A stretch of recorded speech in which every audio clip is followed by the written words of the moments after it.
Turkey में आए भूकंप से जहां भारी जनहानि हुई है, देश को काफ़ी नुकसान हुआ है। इसके साथ ही आईआईटी के वैज्ञानिकों ने एक बार भारत में भी अधिक तीव्रता के भूकंप आने के लिए चेतावनी जारी की है। इसके साथ ही देश में भी बीते दिनों कई हल्के भूकंप देखने को मिले हैं। वहीं आईआईटी के चेतावनी जारी करने के बाद एक कानपुर के एस्ट्रोलॉजर हैं नितिशा जी, उन्होंने भी दावा किया है कि देश में प्राकृतिक आपदा आने के बहुत ज़्यादा चांस बन रहे हैं। जो ज्योतिष है उसके अनुसार काफ़ी चांस बन रहा है। हमारे साथ नितिशा जी मौजूद हैं, हमसे जानेंगे कि क्या जो देश का भविष्य है वह किस ओर जा रहा है, किस तरीके की प्राकृतिक आपदाएं आने को लेकर ज्योतिषी बता रहे हैं। जी, तो भारतवर्ष की कुंडली देखते हुए और हमारा ज्योतिष का एक भाग जो मेदिनी ज्योतिष से जुड़ा है, उसके अकॉर्डिंग गणना से हम ये बता सकते हैं कि भारत में भी प्राकृतिक आपदाएं देखने को मिल सकती है। भारत के आसपास के जो पड़ोसी देश है, वहाँ पर भी प्राकृतिक आपदाओं के कारण भारत में उसके कुछ सिम्टम्स आपको देखने को आने वाले समय में मिल सकते हैं।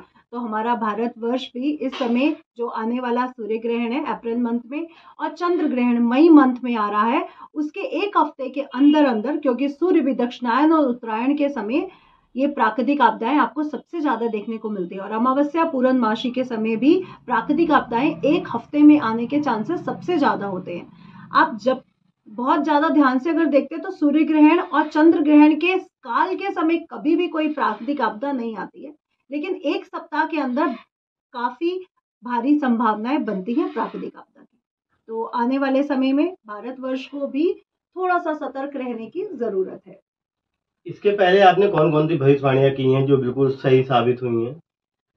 पिछले जो इंडिया और पाकिस्तान के मैच में हमने देखा, तो जो मैंने भविष्यवाणी की थी कि पाकिस्तान कितना भी हावी हो रहा है, लेकिन लास्ट के कुछ ओवर्स में भारत अपने चरम अ, खेल को प्रदर्शित करेगा। दूसरा, चुनाव को लेकर के जो थी कि अच्छे फेरबदल होंगे हमारे राज्यों में। और तीसरा, चंद्र ग्रहण के समय जो नवंबर में पड़ा था, उस समय भी मैंने ये बोला था कि आने वाले समय में आपको प्राकृतिक आपदाएं जैसे भूकंप इत्यादि देखने को मिल सकते हैं।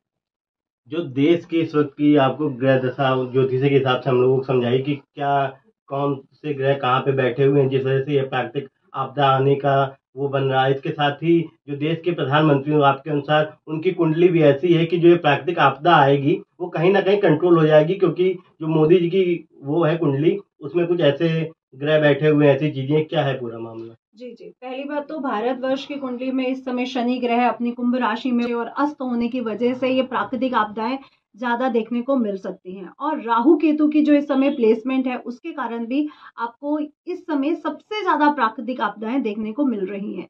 लेकिन हमारे जो प्रधानमंत्री, इस देश के राजा जो इस समय है, उनकी कुंडली को अगर आप बहुत अच्छे से देखते हैं तो गुरु की स्थिति, राहु केतु की स्थिति और लक्ष्मी योग के कारण ये प्राकृतिक आपदाएं हमारे देश के प्रधानमंत्री जी के कुंडली के कारण भी काफी संभावना है कि हमारा देश उभर के बाहर आ जाएगा और प्राकृतिक आपदाएं कम से कम हमें झेलने को मिलेगी।